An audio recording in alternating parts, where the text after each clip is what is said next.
Welcome to today's sermon. I'm Mike Adams, and we're going to be covering wormwood. Ah, yes. Wormwood, of course, I think best known for being mentioned in the book of Revelation, chapter 8. We'll get to that. But what's interesting about this herb is that it is never mentioned in the Bible as a literal herb. It's mentioned as something that tastes very bitter. The wormwood herb, or Artemisia, as is generally known in the plant family, is very bitter tasting. Now, it is these bitters, though, that give wormwood some amazing properties. One of those is, of course, it's a very effective cure for malaria. And wormwood tends to grow in areas where mosquitoes can get out of control and spread malaria. So this is a case of God literally placing the natural medicine in the region where it is most needed.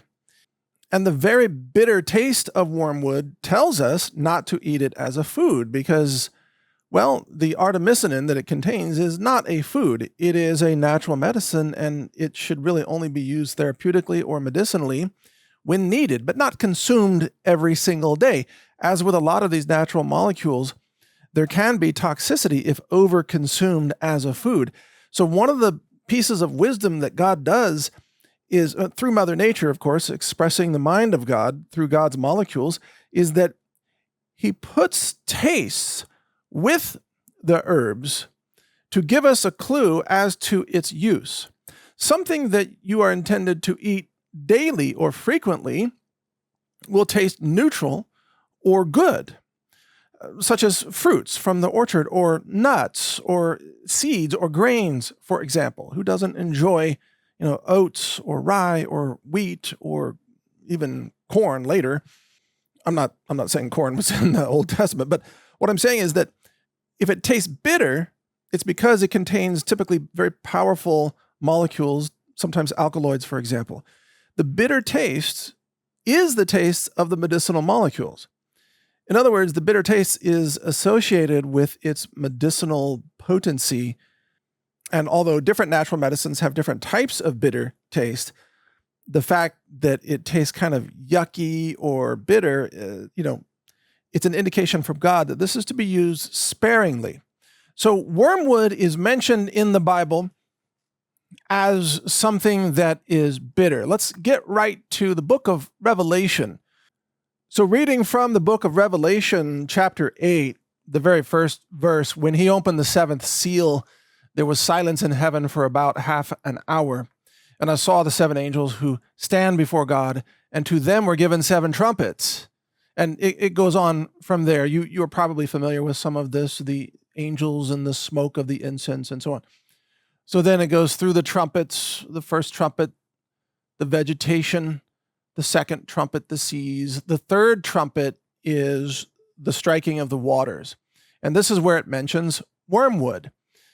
Now, this is really fascinating for a number of reasons. So verse 10, then the third angel sounded, and a great star fell from heaven, burning like a torch, and it fell on a third of the rivers and on the springs of water.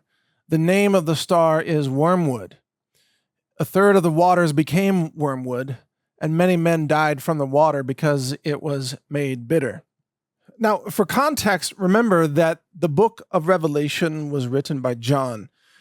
We don't actually know, is this John the Apostle? Many people believe so, not everybody. We don't actually know, but the author is John. And these are visions that came to John through the power of the Lord working through his consciousness, visions of things to come. And this verse 10 clearly is describing the earth being struck by a large space rock, as I call it, or a meteor or a comet, something colliding with the earth. Here it is. A great star fell from heaven, burning like a torch, and it fell on a third of the rivers and on the springs of water. So, what can fall from the heavens like a star? Well, a giant space rock, burning like a torch as it burns up through the atmosphere. And the thing is, these space rocks can carry radioisotopes or toxic elements. This is what's really fascinating to me. I'm a food scientist and I study food contamination and I have a mass spec laboratory where we routinely test food ingredients and finished food products for heavy metals. So we're very familiar with testing products for arsenic, which is a very toxic element, or lead, or mercury, or cadmium. And then there are other elements that can be toxic at high doses, such as copper, for example, which it's interesting because copper is nutritive at very low doses, but it's very toxic at higher doses and can cause neurological disorders, including schizophrenia. I don't know if you knew that, but if you overdose on copper, you might start hearing voices in your head that are not God.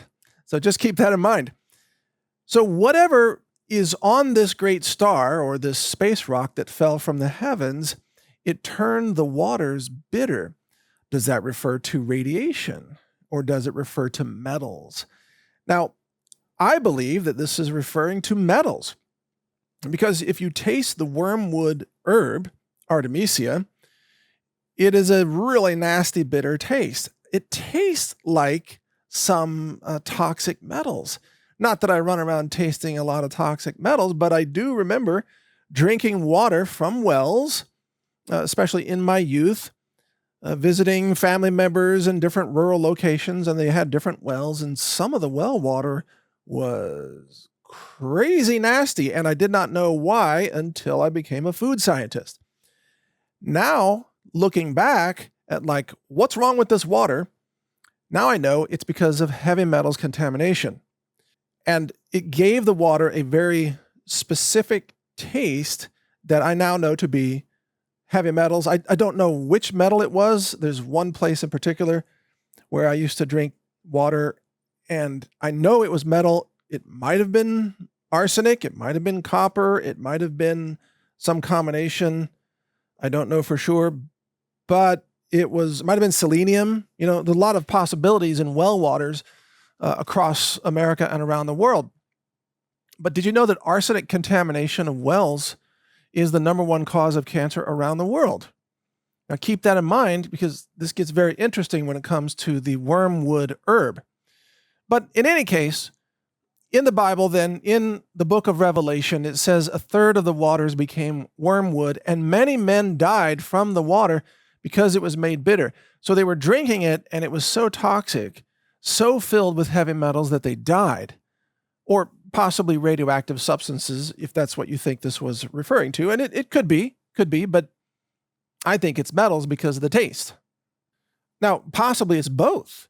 Maybe it was a radioactive form of cesium or uranium, which would have both a metal taste and radioactivity.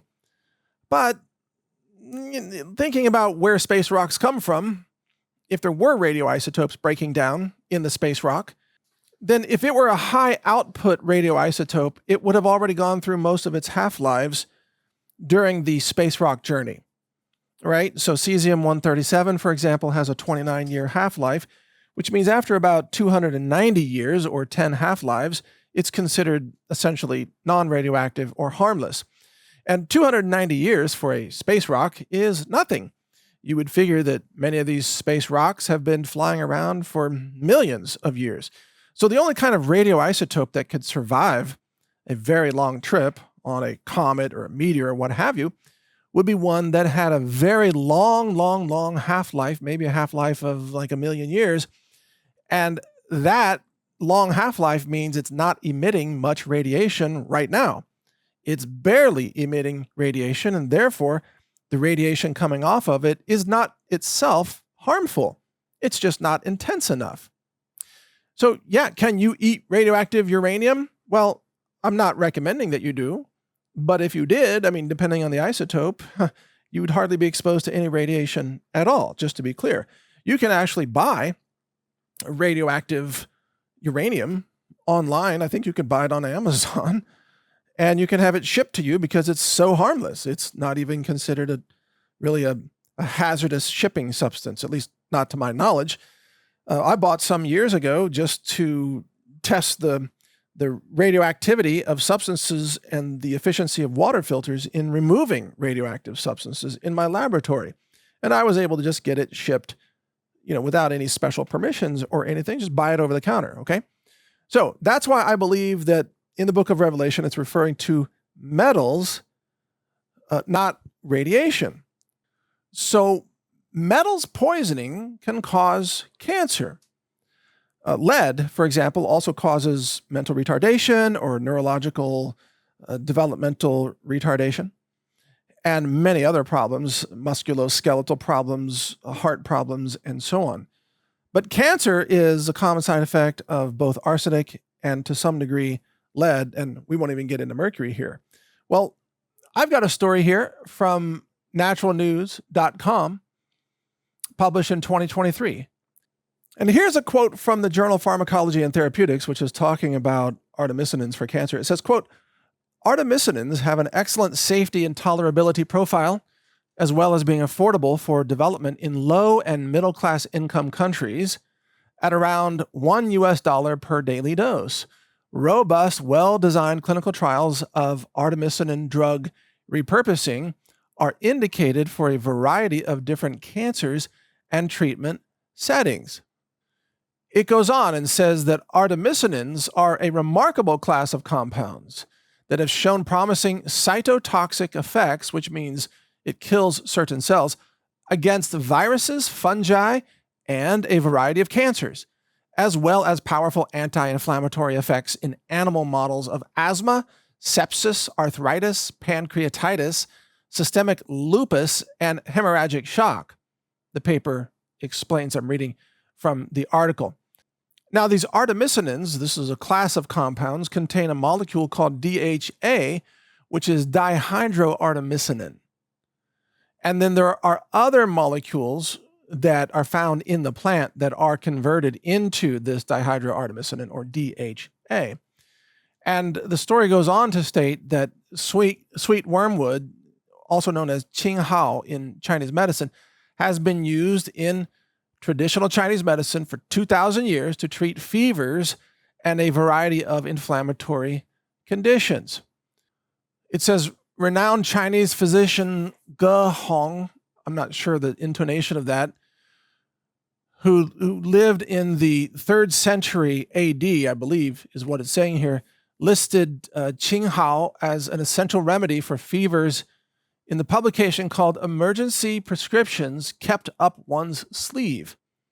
So isn't this interesting?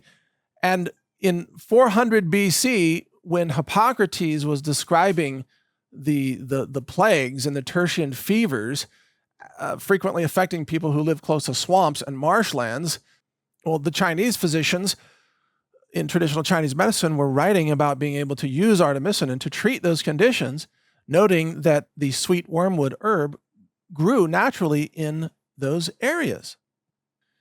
Now, artemisinin is also known as a very powerful remedy against malaria. And guess what? I took artemisinin during the entire COVID scamdemic. And I did that because of its anti-parasitic properties. Many other people did so too, people who knew what was going on. Now, ivermectin is a prescription medication, but it's available over the counter for pet use, by the way, or agricultural or animal use. But ivermectin is also anti-parasitic. And it turns out that ivermectin works extremely well against COVID infections or COVID symptoms or however you attribute the COVID phenomena. But artemisinin is much easier to acquire, and you can grow it yourself in many areas. So my interpretation is that sweet wormwood, even though it's given a bad rap in the Bible, it's actually another example of God's miraculous medicine placed here on earth to help us heal. And it grows in the areas where you need it. And this is so often the case. How many times have you learned about cacti or succulents that grow in the desert and treat conditions that are common in deserts? You know, such as dehydration, for example. There are many desert herbs that help the body store and move water appropriately. Or in very wet areas of the world, swampy kind of areas, you get herbs that in Chinese medicine would be considered to be drying herbs. And sweet wormwood, or artemisinin, is indeed one of those, and it grows in swampy, wet areas. And there are many, many examples of this where The challenges that you face in a specific region gives rise, through the intelligent design of God and Mother Nature, it gives rise to precisely the right molecules that you need in those regions in order to overcome the health challenges that are presented by those conditions. And see, this is why medicine should be regional, or at least sensitive to regional applications and regional health challenges. Because where you live has a unique climate, unique challenges, unique wind patterns, unique rainfall patterns, and so on. And then that gives rise to plants that are appropriate for that area.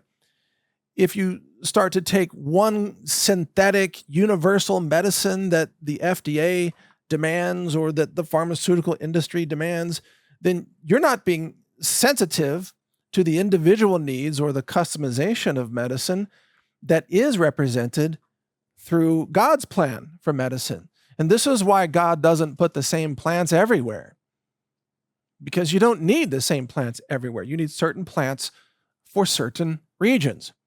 So now we turn to Herbs of the Bible by Dr. James A. Duke, who I have cited before, and we will be citing Dr. Duke's work many times here. Sadly, he passed away in 2017. I was honored to have interviewed him many years earlier before he passed. But that was at a time before I had any knowledge of the Bible, by the way. So only now, after his death, am I fully appreciating his contributions and his work. But in his book, Herbs of the Bible, he talks about wormwood, and he says that the benefits are bronchitis, colds, coughs, fevers, toothaches, and worms, or parasites. And he says in folklore, he refers to the fact that wormwood grew in the Middle East areas that we would now call, for example, modern-day Palestine, or areas, Israel, these areas. He says that Palestinians use wormwood leaves as a folk remedy for toothaches. In Egypt, wormwood was used against tapeworms. And Bedouins believe that the fumes from the burning wormwood leaves will keep away the evil eye. Now, what's interesting to me about that is that if you take a bunch of wormwood herb and you dry it and you bundle it up into a stick, then in Chinese medicine, it's known as moxa. And moxa, a lot of people don't know this about moxa, but a Chinese medicine practitioner will light the end of this kind of cigar-shaped wormwood herb bundle, and it will burn, and then it will have embers. And then a Chinese medicine practitioner will get kind of close to your skin, not enough to burn you, but close enough to warm your skin. So because of the burning embers of the wormwood, it emits certain types of warming radiation into your body. Now, you might wonder, well, why don't they burn something else that's simpler? Because, by the way, burning wormwood in Chinese medicine smells a lot like pot. And there are many Chinese practitioners who have been using these moxa sticks, and then somebody smells it nearby and thinks, oh, you must be smoking joints in there. No, it's called moxa treatment, or moxibustion, and it's part of traditional Chinese medicine. Well, do you know what determines the wavelengths of the infrared light that is emitted by the embers of the wormwood herb? It's the construction of the molecules in wormwood. And the key molecule being artemisinin. So when you burn artemisinin in the full context of the herb, it emits certain wavelengths of infrared light that penetrate your tissues up to 6 inches deep. And the infrared light brings back to life what are called senescent cells, or cells that have gone into a near-death zombie state. And so someone who is lacking circulation or suffering from a lack of an ability to heal, and this can work wonders in people with, for example, diabetic neuropathy in the feet or the lower legs. When the body is subjected to the moxibustion infrared rays from the burning of the artemisinin, which the Bible says is bitter, What actually happens is the invisible light of the wormwood, kind of like the light of the falling star mentioned in the book of Revelation, the invisible light awakens the cells and it brings circulation to that area because the body says, oh, this area must be awake now. We have to increase circulation. And the increase in circulation then gets those cells moving again, gets them moving water, eliminating cellular waste products, and bringing in new nutrients from the blood flow. So that's how the cells are reawakened. And this is all possible from the burning of wormwood. Don't you find that interesting? I think it's really fascinating. Back to the book Herbs of the Bible. Nile Valley farmers fumigate their poultry with the smoke of the burning wormwood leaves. And they hang out the branches as a snake repellent. Did you know that? It's a snake repellent. I could probably use that in my chicken house. I was wondering where all the eggs went. Have you seen my video of the egg burping snake? Yeah, I caught a video of a snake having just swallowed an egg. It was still very close in its neck, and I tapped the tail of the snake. Hey, Mr. Snakey, Snakey. And the snake then retreats and burps up the egg and spits it back out. And I call that the egg burping snake video. And I can't stop laughing because these snakes are so funny to me. So I just tap them on the tail, and I know what they're going to do. One thing about being able to safely be around snakes or serpents is to know what they're capable of and know what they're not capable of. The first time I saw these snakes, I was terrified many years ago. I was really afraid of them, and now I just laugh because they're comedic to me. But in any case, apparently you can fumigate poultry areas. Just be sure they have good ventilation. Obviously, you don't want to kill your chickens with smoke. Camels that graze on wormwood are said to be spared certain skin diseases. Wormwood has been recommended as a forage plant on the high plateau of Algeria. Well, that's kind of interesting.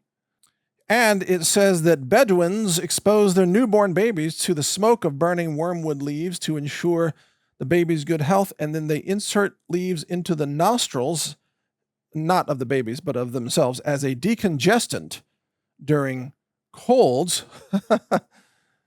Hey, what you got in your nostrils there, buddy? Just some wormwood. Why? Why do you ask? Can you imagine?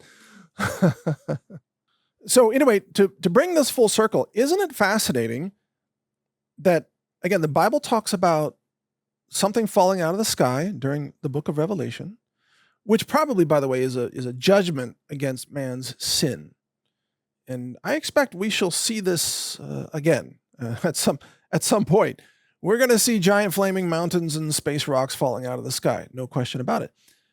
But then it's called bitter wormwood because of the heavy metals it releases into the water, which sort of reinforces the importance, by the way, of making sure you have some kind of water purification solution or a water filter that can remove heavy metals, right? I don't mean just in case of giant rocks falling out of the sky, but I mean for all kinds of uses. We don't know where the contaminants are going to come from. We don't know, the people that live in like Pennsylvania, it was like a year and a half ago. Then suddenly there was a train wreck and all this horrible toxins going up in a giant plume of toxic chemicals falling on their farms.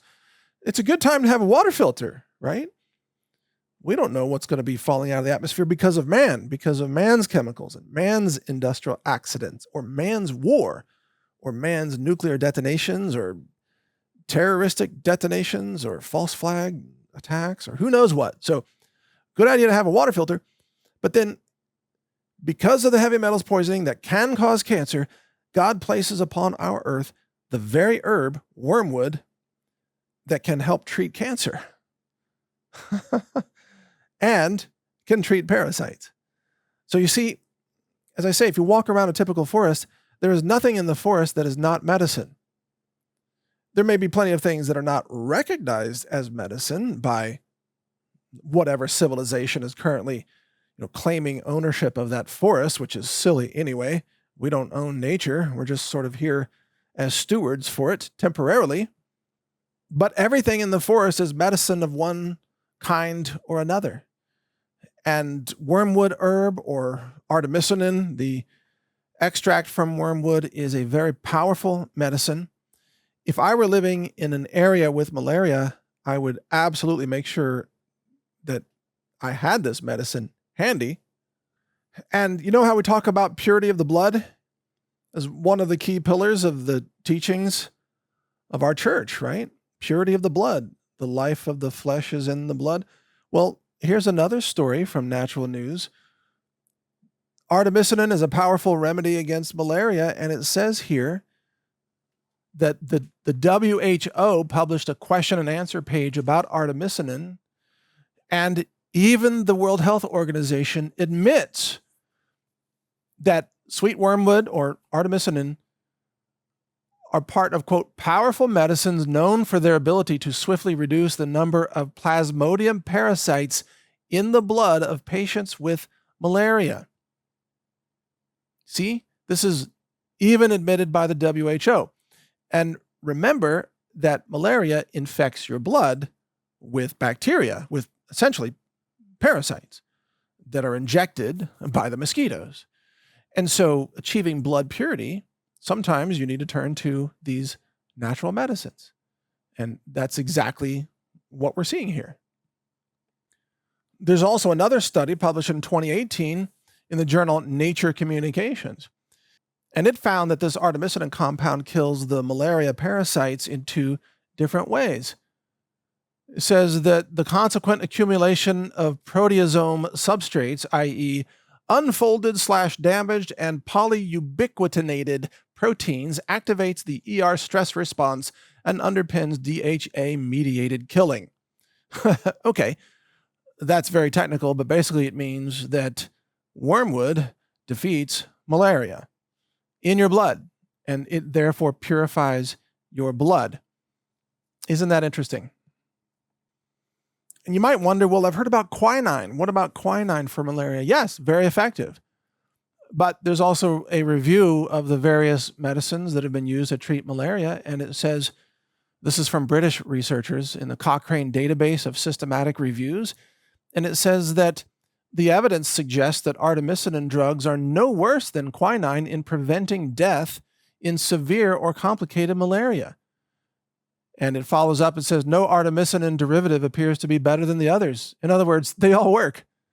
They all work. God's medicine provided to you for free. You can grow it. You can use it. You can use it in many different ways. You can use it in Chinese medicine. You can use it in herbal medicine. This is powerful. It's anti-cancer. It's anti-malaria. And the fascinating thing to me is that the Bible doesn't mention any of these properties that are positive about wormwood, which just also tells us something. That the Bible wasn't written as an herbal encyclopedia. Various foods and superfoods and herbs and oils are mentioned, but the Bible is a teaching guide for morality and spirituality primarily, with foods and herbs incidental to the primary teachings. And so that's why we must bring in additional information beyond what the Bible says when it mentions something like wormwood. We have to bring in other additional information to fully understand the miracle of God's medicine. I wish there were a book of the Bible that was just focused on herbs and foods, but it does not exist. So we get to do our research and learn and gain wisdom and do the best we can with the information we have and impart that knowledge to you and give you the blessings to continue to learn this yourself, share this knowledge with the understanding this is God's medicine.